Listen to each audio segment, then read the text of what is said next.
Ямар цаано номын задлангийнхаа энэ удаагийн дугаараар өрөг тунхаг тамга судраас Исүүхэ Баатрын түүхийг уншсан сэтгэлдээ та бүхэнтэй хуваалцах гэж байна. За өмнөх 2 удаагийн дугаарт Өөлөн их Сүчигээл хатан буюу Эзэн Чингис хааны маань 2 ээжийн талаар өгүүлсэн байгаа. За энэ удаа бол аав нь орж ирж байна.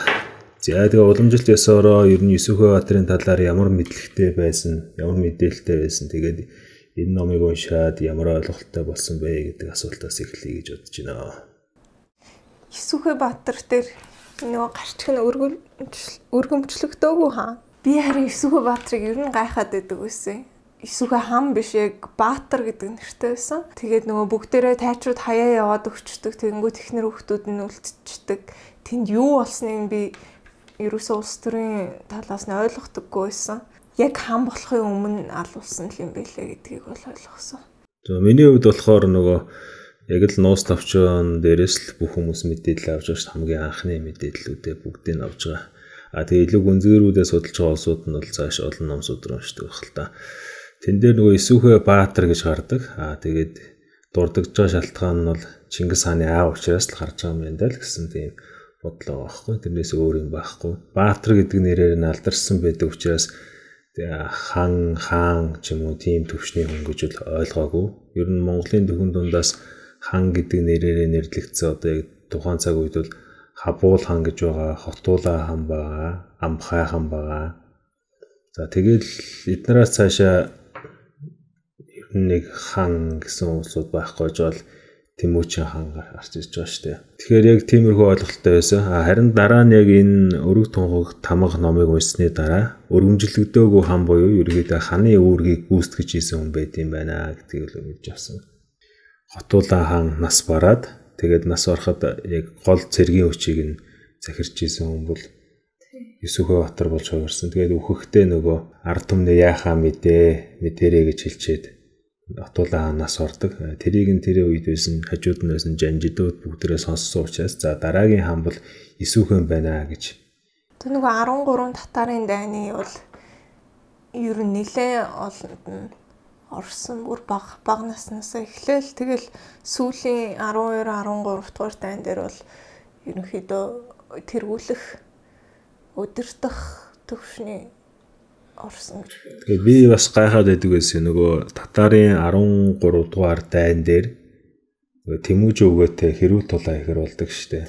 Юусаар агаад татарын талд бол баахан одоо хідэн түмэн зэрэг үлээ. Тэгээд ихтэй ихэвчлэн нөгөө нас биеинд хөрсөн өрөөгөө мэддэхгүй тулааны туршлагагүй хөөхтүүд голцоо зэрэгүүд Монголын талд үл нэлээд туршлагатай боловч тооны өв цөөн зэрэгүүд байсан. За тэгээд аль талдаа ингэж байлдаж нүүдэлчд хоорондоо цусаа үзэж ягаар одоо тэргүүд нь ингээд хоорондоо тэргүүлж ба тэргүүн жанжнууд нь хоорондоо хэрүүл тулаан ие. Тэгээд хэрүүл тулаанд ялах юм бол тэр ялгцсан тал нь бол ингээд үг дуугүй бууж өгöd ялсан тал нь бол гэрээний нөхцөлд дуудана. Тэгэд Монголын талаас Исүүхэ гардаг байхгүй. Гэтэл яг тэр үед бол ингээд өөр Баатар жанжид гарна гэвэл одоо тийм хамгийн гол 3 жанжинд одоо Агач байж байгаа, Хар Адаан байж байгаа. Хар Адаан ч одоо Баава шиг яртай хүн тэр үе дайн тулаан ихэд хэрүү тулаан дууг нь бол бас гайгүй баймаар юм гэж үзсэн. Тэгээд цаад учир шалтгаан бодоод үзсэн чи ер нь бол ирээдүйд хаан болохоор бэлтгэж байгаа хүлээн зөвшөөрөгдөх ёстой. Тэр хүнээ л гаргаж тавьсан юм шиг байгаа. Тэгээд тэнд ялтыг авчирсан учраас бас тодорхой хэмжээгээр хүлээн зөвшөөрөгдөж байгаа хгүй. Цэргүүдийн дунд байдаг ч юм уу. Өөрөөр хэлбэл эрсдлийг нь үржин шít хамгийн их эрсдлийн тэнд өөрөө өхөж мэдэх байхгүй. Миний хувьд бол энэ Исүүхэ Баатар гэдэг хүн энэ номыг уншихад их л өрөвдсөн. Одоо яг энэ бүлэг бол надад уншихад айгүй хэцүү байсан. Нэгт тэгж одоо уран зохиолын аргаар те ингэж намтарчилсан өөрийнхөө амьдралыг бичсэн гэдгээс илүүтэйгээр дан улс төрийн байдлыг одоо намайг тийм бахад тэр хаан тэр аймгийн тэр хаан тэгж яага тийм дайн болоод тэр дайнаас уулж тэр хаан нөхөө тэрнээс уулж манай байдал тэгж нөлөөлөө тэгээд дан улс төрийн байдлаар бичсэн байсан. Тэгээд яг ихний хэсэг дээр нөгөө багнасаа дурдсан байсан надад их л өрөвдмөр санагдсан. Өөрөө жоохон бандгар хөвгтөөсөн. Тэгээд ерөнхийдөө идэж тоглож эрхлэх дуртай байсан байтал аав нь Бартан Баатар бар түмэн Баатар өглөө. Төм хүн баг гэсэн утгатай өгсөн. Тэгээд Бартанбаатар Хабул хааны хүү. Тэр нь болохоор маш хатуу жайгаар ерөнхийдөө хүүгээс сургасан. Байнга л нөгөө цэргийн бэлтгэл, байнга л бялдарчуулахын тулд нөгөө бялбалтуулсан нөлөө. Бялбуулна тэр үгэн дээр их орсон байсан. Тэгэл зүгтаал Амхан хааных руу очиж нэг жоохон амардаг. Тэгэнгүүт тэгэл ах нар нь аав нь ирээл ээж нь ч гэсэн их хатуу. Тэгэж бага насны хүүхдийг тэгэж их сургал одоо зовтлон сургасныг бодохоор айгүй өрөвдмөр юм шиг. Гэтэл ингээ үргэлжлүүлээд уншингууд энэ аавын эцгийн сургалт, энэ ээжийн сургалт, энэ ахсын сургалт бол одоо ирээдүйд маш их хэрэг болсон. Тэр олон дайнуудад тэр их улс төрийн нөхцөл байдалд бол маш хэрэгтэй байсан. Тэрүүгээрээ л ерөнхийдөө амьд үлдсэн гэдгийг өөрөө ч гэсэн хүлээн зөвшөөрдөг болохоор тэр үеийн амьдрал ямар хэцүү байсан бэ л гэж бодогдсон.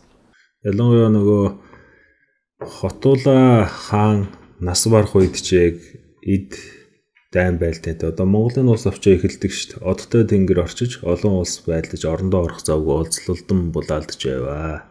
Хүнжилдөө орох завгүй хөнөөлтөнд дайтж байгаар тийм айхтар дайн байлтайтай цаг үед бол амьд оршихын тулд яа харахгүй тулааны эрдмийг бол сурхаас өөр аргагүй байсан юм шиг байна. Тэгээд Есүхэ Баатар дээр татарын 13 дугаар дайнд ялснаас хойш Монголд нэг 10 гаруй жилийн хугацаанд яг инх хамгаалалтын цагийг авчирсан байдаг шүү дээ. Яг тэр хугацаанд бол яг нэг татаруудтайгаа л нэг уучраа болоод нийлээд нэг алтан улсад өгөх ёстой нэг 50 алтан зоос гэдэг ойлголт гардаг тий. Нэг алтан зоос нь айгүй том хэмжээтэй. Тийм том хэмжээний татварыг өгдөг байсан байгаа. Тэгээд тэр хугацаанд бол амар амгалан байдлыг авчираа тэр үед ингээд ард түмэн бол өсөж өндөөж нэг хөл дээрээ тогтсон байгаа байхгүй. Ер нь бол тэр 13 дугаар татарын дайныг ялаад тэгээд татаруудыг уг нь бол өөрийнхөө доор авсан байна гэж би ойлгосон. Тэгээд нөгөө тийм болохоор нөгөө нэг татаруудтай нөгөө Тэмүүжинг Хонградад өгчөөд буцахтаа заавал тэр татар хурмаар дайрах хэрэгтэй болж таарсан байл л шүү дээ. Тэгээ ягаад тэр хурмаар бас болохгүй зүгээр ингээ алгасаа явж болоогүй мó гэдэг асуулт бас асуусан. Тэгэхэд бол ив найрамдлаа одоо бэлэг тэмдэг болго тэндээс зүгтаахгүй.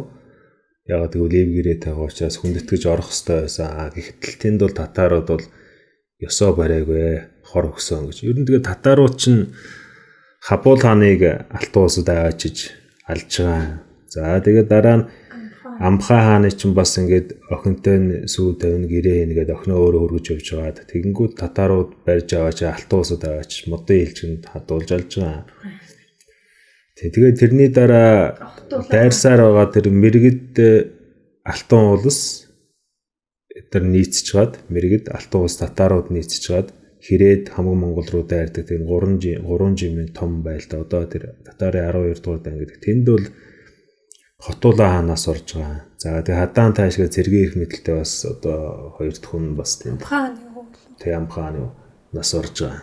Тэгээд ерөнхийдөө ингээд улс орны нөхцөл байдал хэцүү. Ягаад гэвэл дандаа нөгөө хаадыг нь түүж алаад байсан байгаа байхгүй. Эсвэл залдиж авчираад, хорлож алаад, эсвэл ямар нэг байдлаар онцлсоор байгаа дайн тулаанд ингээд хойноос нэгсээр байгаад ямар нэг байдлаар алжиж байгаа. Тэгэнгүүт тэр мэдээллийг нууцлсан учраас дараагийн ханыг зарлаж болохгүй байсан. Тийм учраас Есүхэ Баатар бол албан ёсоор хан өргөмжлөгдөж чадаагүй. Нөгөө талаас нөгөө тухайн үед учир явдал мэдэхгүй хатад илүү шуналтай ноёдын бодлогоор бол ингээд төр жоохон самуун байдалтай өрсөлдөөн байгаад байгаа байхгүй тэнд чинь нөгөө ягаад гэвэл Хабул хааны хуучин хаттаас нь байна. Амхан хааны хоёр хатанд энд амьд байж гин. За Хотуула хааны хатад байж байгаа. Тэгээд аль талаасаа л нөгөө хаан залах сонирхолтой. Гэтэл цэрэг талаасаа бол ерөөсө зөвшөөрөгдөж байгаа байхгүй Есүхэ Баатар. Дайм болгонд нь ялсан ерөнхийдөө хамгийн том цэргийн эрх мэдэлтэй хүн байгаад байдаг. Гэтэл нөгөө ар ахуйтал эдийн засаг талаасаа зөвшөөрөгдөд арай хэцүү. Тэнд нөгөө тайчууд чинь гол худалдааны жимийг нь авцсан. Ер нь тэнд бас даам гараад байгаа. Тэгээд өөрийнхөөсөө бас хан тавих сонирхолтой. Тийм учраас яг энэ ханы өрсөлдөөнд явж байгаад татарууд хорлогдож байгаа. За энийг Хар Адаанбаатарын номонд бичснээр бол татаруудад хорлогдсон нь бол зүгээр яг татарын бичвас явуулга биш байсан. Ягаад тэгэхээр бүхэл бүтэн нэг азраг адуугаар мэдээлэл худалдаж авсан гэж байгаа шүү дээ. Хар Адаан чинь тэнд бол ингээд татарын нэг отог аймагтай тайчууд хувилдаад Есүхэ Баатарын үхэлд хүргэсэн ингэж. Тэрний илэрлэлч ерөнхийдөө төгсгөл рүү гардаг л да. Есүхбаатарыг нас орсны дараа тэгээ шууд үлдэгдэл нөгөө хүүхдүүд, эхнэр хүүхдүүд нь бүгдийг үнсэн тайсан шалц шиг хайчаал тэгээд нөгөө явчихж байгаа шүү дээ. Тэгээд тэдний талд орно гэсэн улсуудыг айлгаж дарамтлан сүрдүүлнэ. Адуу малын хулгай айлна гэвчтэн тиймэрхүү ингээ ерөнхийдөө энэ Есүхбаатарын ном бол тэр чигтээ нөгөө эрх мэдлийн талбар дах тэмцэл ямар байсан бэ гэдгийг харуулсан ном юм болов уу гэж бодогдоод байгаа шүү. Есүхбаатар яг хаан болохын тулд ив гэрээнүүд хэрэгтэй байсан. Одоо бусад аймаг хотгуудтайгаа тэгээд за нөгөө өвлийн их чинь бол агцсан болохоор тэр тооцогдохгүй. Тийм болохоор нөгөө байр нь буюу хамгийн гол сантайгаа эвгэрээ байгуулахын тулд Сүчийг л хатантай гэрэлсэн. Тэгчээ дараа нөгөө Хэрээдийн тойрол хааныг яг дайнд нь маш ихээр тусдсан болж тэр бол энэ яг Есүхбаатарын бүлэгтэр Хэрээдийн дайны талаар бол маш дэлгэрэнгүй гардаг. Тойрол хаантай ерөнхийдөө маш сайн эвгэрээтэй байгаад тэгээд бихтрийг Хэрээд рүү аваачиж нөгөө нэг яа нэг хүргэн талбиж байсан. Тэгээд Тэмүүжинг олхнууд руу татаартай өөрөө ерөнхийдөө сүүлийн 13 дугаар дайн дээр ялаад татаартай эвгэрээ байгуулсан байсан. Тэгээд өөр маш том аймаг болохоор нөгөө олхнууд тэгээ олхнуудтай тэгж эвгэрээ байгуулахын тулд Тэмүүжинг тэгж хүргэн талбиж бэр гууж хонгороод руу явсан болж таарад хэрэг тэндээ тэгэл эвгэрээгээ байгуулаад буцаж ирсэн бол шууд яг тэр дороо хаан дүрмжлэгдэх байсан. Тэгээд тэрийг нь ерөнхийдөө зогсоохын тулд тэгээд одоо Есүхбаатар нөхцсөний дараа өөдөлсөний дараа одоо тайчууд ерөнхийдөө төрийн эрх мэдлийг авсан ч гэсэн маш олон тийм утга аймагуд тэгээд эвгэрээ ерөнхийдөө тасарсан хүлэн зөвшөөрөөгүй байдаг. Одоо жишээлбэл Аруулаадын Нахуу Баян Хэрээд рүү явсан, Нэгүцэн Овоо Хэрээд рүү явсан. Тэгээ Хэрээд ерөнхийдөө бас өөрсдөө тэгээд тайчуудад итгэдэггүй байсан байгаа. Тайчуудаас бол эвгэрээтэй бол байгаагүй. Жадарны хар хадаан ч гэсэн ерөнхийдөө ер нь эв муутсан. Тэг чи дараа нь яагаад вэ гэвэл Жамуучин тойрол хаантай сайн байгаад байдсан ш. Тэгэхээр ерөнхийдөө эвгэрээ муутсан. Тэгээ яг энэ номон дээр бол нөгөө тухайн үеийн цэрэг дайн байлдаан ихтэй ямар арга хэрэгжилж ийсэн. За тэгээд дайн хийчээ буцахтаа нөгөө булаг ус энэ төр хордуулж байгаа шүү дээ. Ягаад гэвэл дайн байлдаан гэдэг бол усаа дагаж л болно шүү дээ. Устай хоол хүнсээ тооцоолж дайн байлдаан бол нэг газраас нөгөөрөө аялахад усаа дагаж явдаг. Гэтэл тэр нөгөө усыг нь хордуулчаар тэр бол нөгөө дайн хийж болох юм биш болчих жоох. Тэнгүүт нөгөө яг тодорхой газруудын усыг хордуулад зарим газрыг хордуулахгүй учраас зөвхөн хордуулахгүй газрын жимээ ингээд аваад үлдчихдэг. Тэгээд за дараагийн удаа татар ч юм уу алтан ус дайрахтаа аль жимээр орж ирэх нэ гэдгийг нь шалгахын тулд өөрөө ганцхан тэр жимээ мэдчихэд тэгээд за хордуулаагүй 3 жим үлдээснийг ингээд 3 өөр бүлгийн улсуудад хэлж байгаа байхгүй. За тэгээд тэр 3 жимийн аливгээр нь орж ирэхээс хамаарат тэр аль талаас мэдээ алдсан гэдгийг одоо олж идрүүлэх гэдэг. Гэх мэтчлэн ийм нарийн арга ухаанууд бол энэ дээр айгүй их гарч исэн. Тэр нэг сайн байсан. Тэгээд яг хуу өөлийн их Сүчийг л хатан дээр илүү нөгөө ар гэр бүлийн амьдрал тухайн үеийн нийгэмд болж исэн зүйл гарч байгаа бол Есүхбаатар дээр илүү нөгөө том зураглалаараа гарч байгаа шүү дээ. Өөлийн ихийн түүхтэр ингээ илүү романтик байдлаар гарч исэн бол Есүхбаатар дээр бол одоо олхнуудтай харилцаа холбоо тогтоох тэнд тандах байдлаар одоо хатан болгож явж ирсэн. За тэгээ Сүчийг л хатантай яагаад байсан болохоор нөгөө тайчуудын ар нөлөг болж ирсэн хар бикийн ноёныг өөрийн талд оруулахын тулд гэдэг ч юм уу тийм ингээд үйлдэл болгоно цаана ямар нэг тийм улс төрийн зорилготой нэг өөрийнхөө байхад маш хэцүү тийм. Тэгээ өөрөө бол хөрхий амар амгалан хүсэж мөрөөддөг таргалахыг хүсэгч. Тасар татаж хэрэн босгогч Есүхбаатар гэж байгаа шүү дээ. Өөрийг өрөмжилсэн үгнүүд нь болохоор. Тэгээ өөрийнхөө нөгөө түүхийг бол нэг дэлгэрэнгүй өгүүлээгүй дандаа л улс орны зүйтэй холбоотой юмнуудыг ярьсан байх юм дээ. Гэр бүлийн талаар нэг их яриаггүй.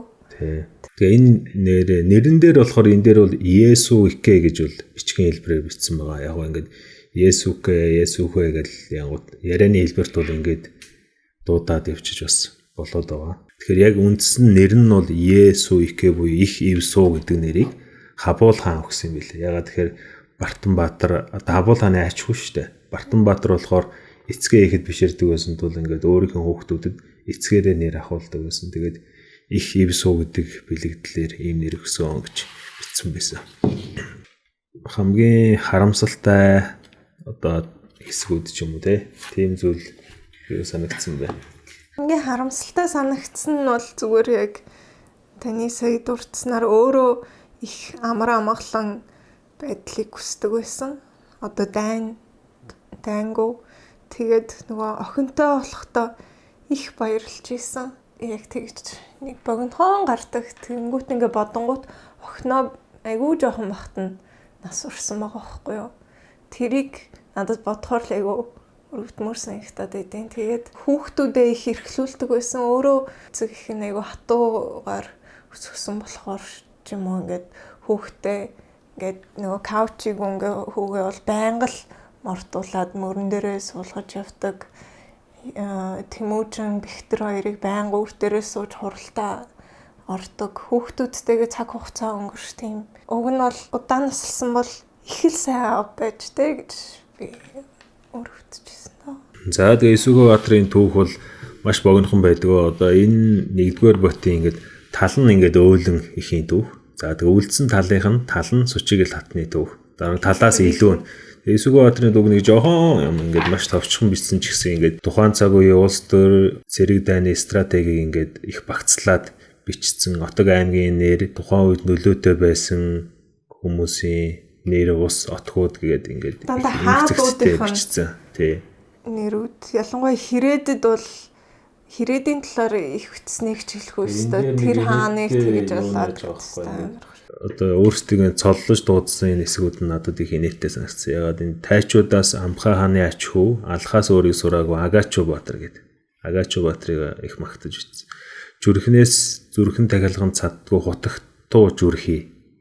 Гоо зүсээ цусаар ундаалдаг гүн гоо. За жадарнаас арааш үдээ хүний ясаар ухдаг, арслан барсыг суудл сэнтигээ болгодог хар адаан гэж. За минд асуудаггүй мангуудын галзууд. Өөрийгөө хэлэхдээ тайвныг хүсэгч, таргалахыг мөрөөдөгч, тасар татаж хэрэн босгогч Есүс их намбэр манлайлж байлдваа гэх. Тэгээ иймэрхүү ингээ гоё үг хэллэгүүд энд бас их бий. Тэгээд тухайн цаг үеийн алдартай болон нэр нөлөө бүхий Баатар, Жанжид, Ноёдын нэр, отгуудын нэршил.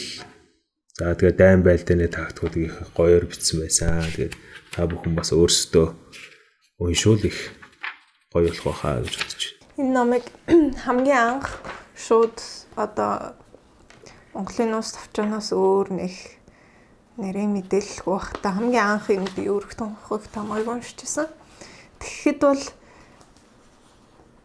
юу ч ойлгохгүй л өнгөрчихснийг санаж байна. Яг энэ Есүгбаатарын хэсэгтэр ягаад гэвэл дан нөгөө нэг аймаг, отог тэгээд яг тэр үеийн хүмүүсийн нэршил айгүй ихээр дурдагтаад тэгээд яг товчгдоод явцсан. Тэгээ сүүлд энэ бүх номнуудыг уншаад айгүйх мэдээлэл авсны дараа уншихад бол илүү ойлгосон. Ер нь бол. Тэгээ Есүгбаатар нийт амьдралын хугацаанд 38 удаа янз бүрийн дайнд орж байсан гэж бичсэн байгаа. За тэгээ энэ дээр бол ингээд жишээ олхнууд гэдгийн талаар мэдээлэл өгөхдөө олхнуудыг ингээд дотроо тэдэн аймагт амьдрыг бичсэн байгаа байхгүй. Хамгийн их айл бүлтэй нь олхнууд өөрөө байдаг. Цэргийн гол зөмнүүлсэн ихрэс, за ахуйн аруулсан алаг адууд, баян чинэлгэрээ алдартай хонгираад, сурган боловсруугаар алдартай бугат гэсэн том аймагуудтай гэдэг. Тэгэхээр нөгөө бид эдийн нууц товчонд бол хонгираад гэж нэрлээ явчихдаг те. Хонгираад гэдэг чинь бол дээр олхнууд дарьяалагддаг нэг аймаг нь байх жишээтэй. Ихэрс болохоор цэргийн талдыг нь хариуцсан байх жишээтэй. Алаг адууд гэдэг нь болохоор худалдаа 8 ар ахуйг нь хариуцдаг байна. Бугат гэдэг нь сургуун өмгөжлөх талаасаа байдсан байна. Цаашаа ингээд энэ дотог аймагуудын нэрүүд бол зөндөө гардаг. За ийм сонирхолтой ном байгаа.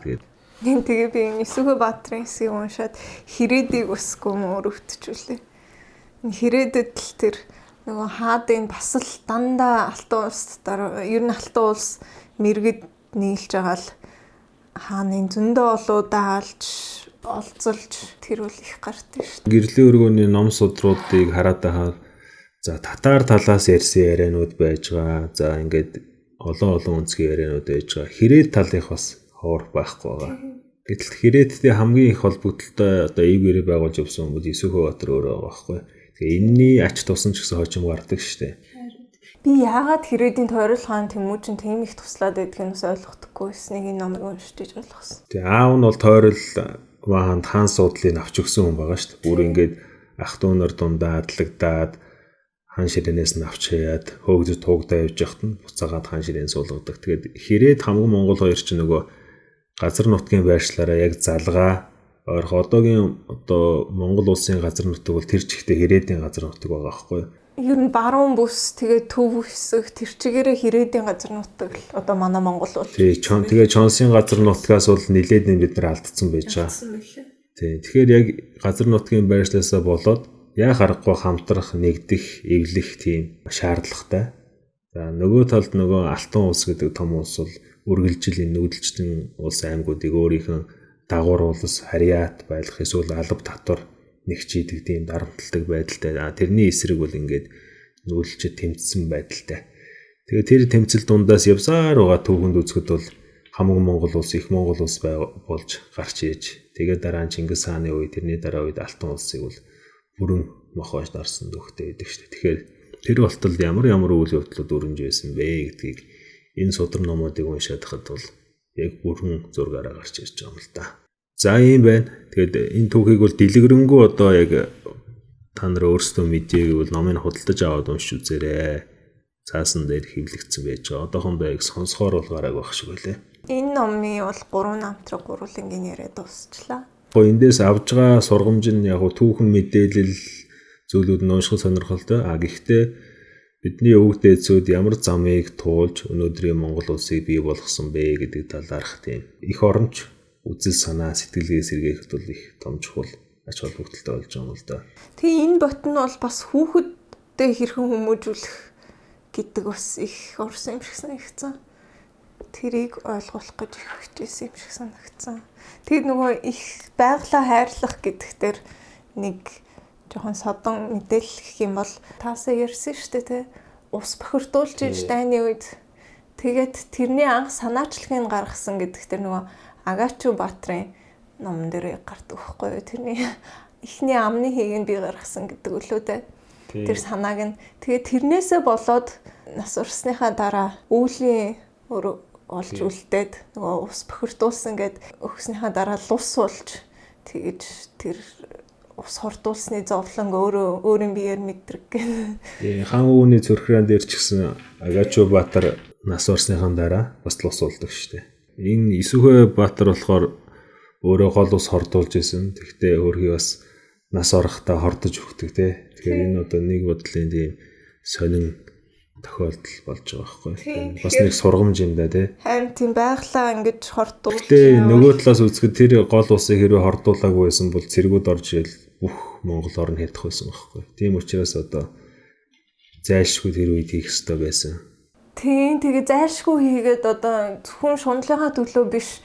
Одоо өнөө бактериологийн дайс юм уу? Тий, хамгаалахын төлөө тэгэж ус бохирдуулсан мөртлөө л тэр нь өвлийн өр болж үлдчихэж байгаа байхгүй юу. Тэгэхээр тэрийгээс нэлээд бодвоштой л юм шиг санагдсан. Гэтэ яг хөө ингээд өвлийн өр ингээд нөгөө динсэн дээр хэмжихэд одоо цагаан талныхээс учраас л онгод болсон байна л да. Тэгээ онгод болоод бид нарт ингээд түүхээ ярьж сургасан байна. За ингээд их эзэн Чингис хааны ижи аав нарын түүхүүдийн уншсан талаар сэтгэлдээ та бүхэнтэй хуваалцлаа. Дараагийн дугаараар дахин уулзлаа. Түр баяртай.